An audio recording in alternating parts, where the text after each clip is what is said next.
The fourth foundation of mindfulness is traditionally called the foundation of dharmas. And the word dharma here refers to phenomena, to perceptions, and to the objects of our mind. Essentially, it's referring to the world that we experience. Everything we experience is an object of our mind, an object of our perception, a phenomena of the world. So, this foundation is often translated from dharmas to mean one of these words. Dharma is also a word that refers to Buddhist teachings, and so the foundation of dharmas also refers to the teachings that the Buddha gave on the nature of reality. The Buddha taught various teachings on how to perceive the nature of reality as it is. This is one of the ultimate aims of Buddhism, to help us wake up to reality as it is in the present moment. Buddhism does not promote any view of God, of creation, of how the universe was made, of what our purpose is, or any other type of philosophical debates. It focuses solely on how to acknowledge our suffering and how to transform our suffering into freedom and peace. When we are not aware of the actual nature of reality, we get lost in our views, and our views often create a lot of unnecessary suffering for ourselves and others. No matter what our views are, they are only views. The Buddha urged us to see beyond limiting views about reality, to have an immediate and direct experience of it. Nothing that we say or think about reality is reality itself. They are only thoughts, words, and opinions. While thoughts and words obviously have their place, reality cannot ultimately be confined to our human-made concepts and definitions. When we don't see this, we get caught in our concepts about life, and we lose touch with the way things actually are. As the third patriarch of Zen, Sengcan, once said, "Do not keep searching for the truth. Just let go of your opinions." When our perception is not clouded by our opinions and judgments, we can experience the present moment reality as it truly is.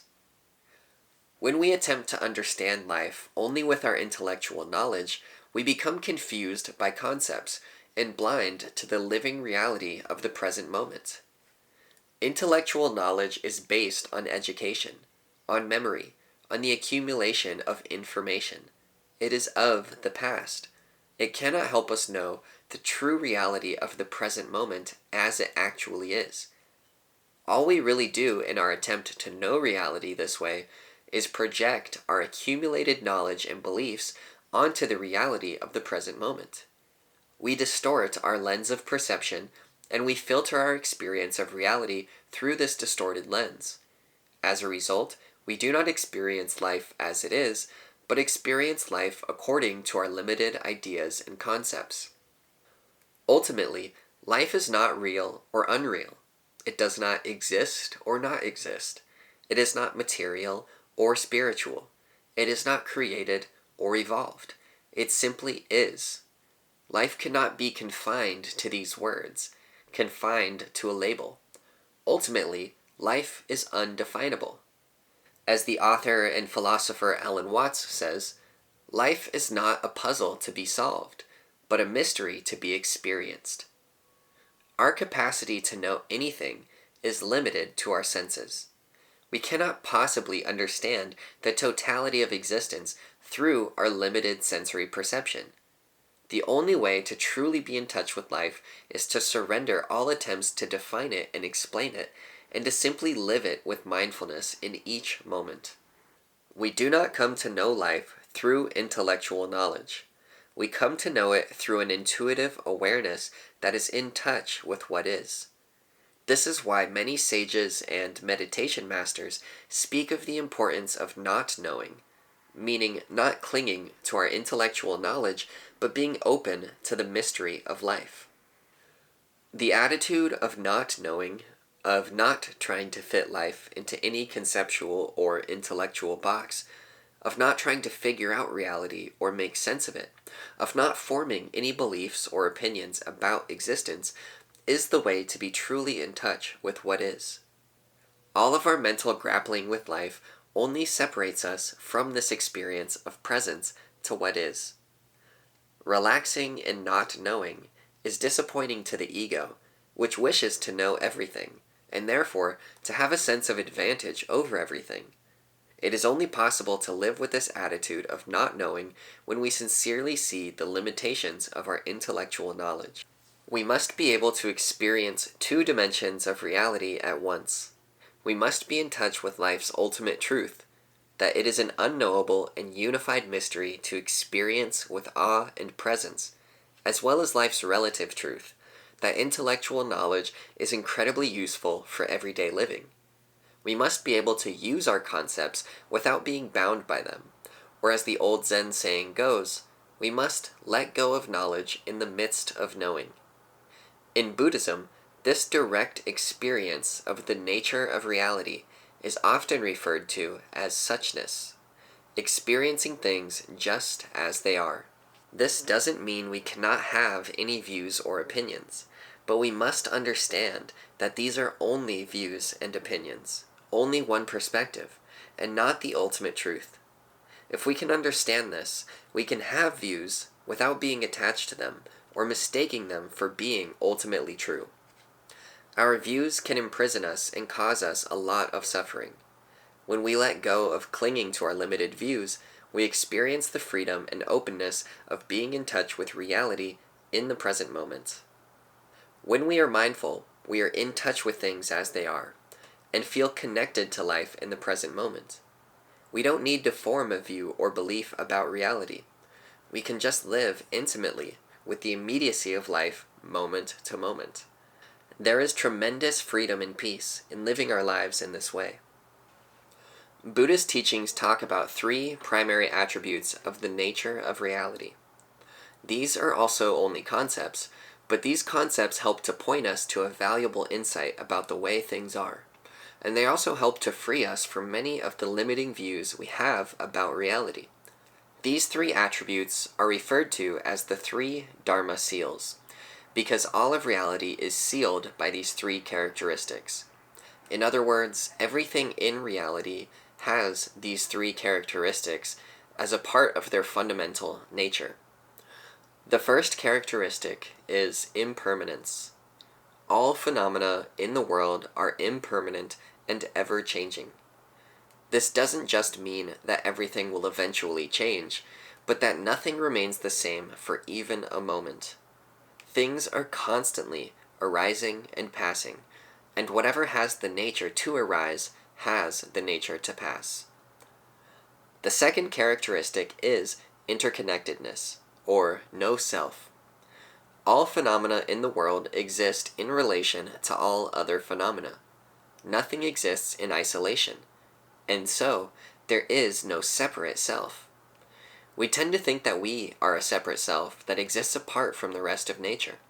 But if we look deeply, we see that everything we perceive to be our self exists because of things we tend to think of as not self.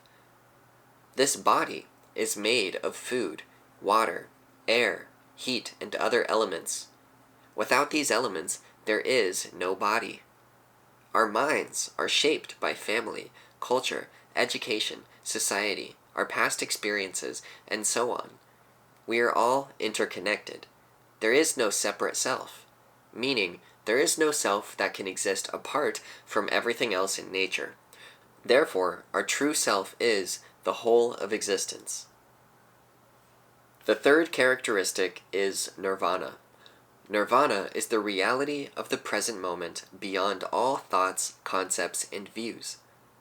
When we let go of our ideas and views and touch the reality of life in the moment, we experience the peace of nirvana. This third characteristic essentially points to the fact that life is beyond our concepts and ideas of it. As Thich Nhat Hanh says, we are scared because of our notions of birth and death, increasing and decreasing, being and non-being. Nirvana means extinction of all notions and ideas. If we can become free from these notions, we can touch the peace of our true nature. When you're able to silence all views and words, reality reveals itself to you, and that is nirvana. Thich Nhat Hanh has a great teaching on these three Dharma seals and the nature of nirvana. Impermanence and no self are not rules to follow given to us by the Buddha. They are keys to open the door of reality. The idea of permanence is wrong, so the teaching on impermanence helps us correct our view of permanence. But if we get caught in the idea of impermanence, we have not realized nirvana. The idea of self is wrong, so we use the idea of non-self to cure it. But if we are caught in the idea of non-self, then that is not good for us either. Impermanence and no self are keys to the practice. They are not absolute truths. We do not die for them or kill for them. These three Dharma seals are teachings that help us wake up to reality, to see things as they really are. Everything is in a constant state of change. Everything is interconnected and interrelated, and ultimately, nothing can be captured by or defined by our concepts and views. When we have this insight, we can let go of our clinging and resisting to the flow of things, and can relax and open ourselves to the way things are. This is real freedom. This teaching helps us live in such a way where we see the continual process of change, and so we do not cling to things or try to interfere with the flow of life, but instead can flow with it. It helps us see that nothing exists in isolation, so we can understand our connection to our environment and no longer feel afraid or feel separate from life. It helps us let go of our fixation on our ideas and views, so we cannot argue and fight over our views, so we don't suffer because of our views, and so we can touch the true nature of things as they really are from moment to moment. The Buddha's teachings on the nature of reality are deep and profound, and we will not be able to cover them all in this course. However, there are a few teachings that I do want to cover with you. Another helpful teaching is the teaching of the 6 gateways, or the 6 sense doors.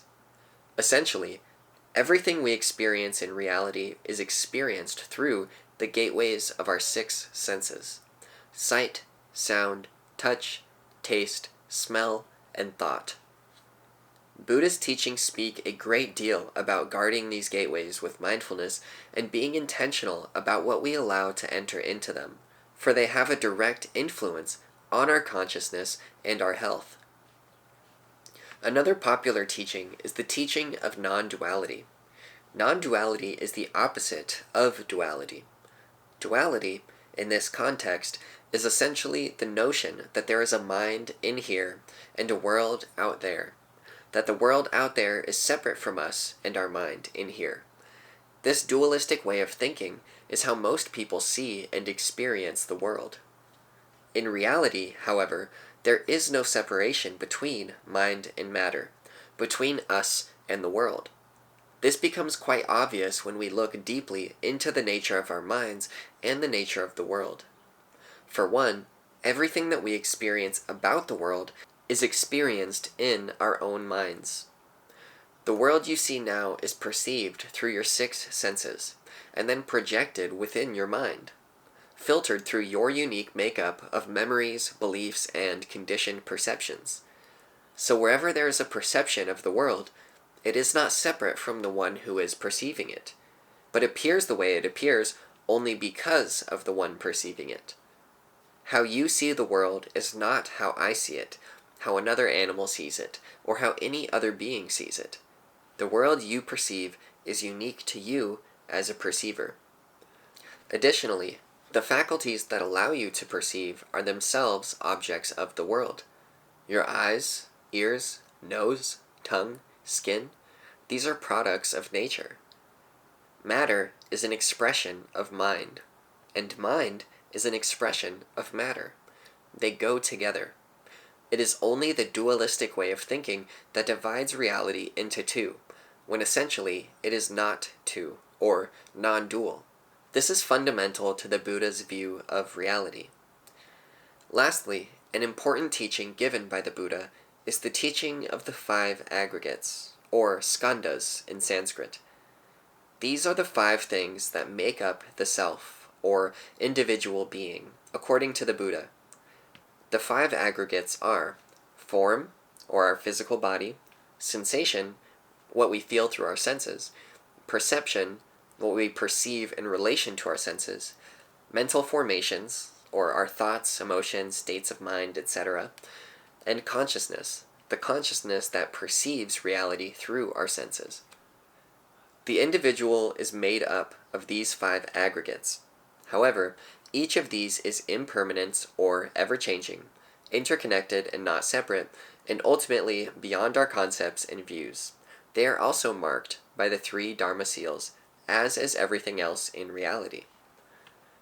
If everything is ultimately beyond our views and opinions, we may wonder, why have views and opinions at all? Why give teachings like these if reality is beyond what these teachings can say? As Thich Nhat Hanh mentioned, the idea of permanence is wrong. So the teaching on impermanence helps us correct our view of permanence. But if we get caught in the idea of impermanence, we have not realized nirvana. So, we use these teachings or concepts to overcome our limited views.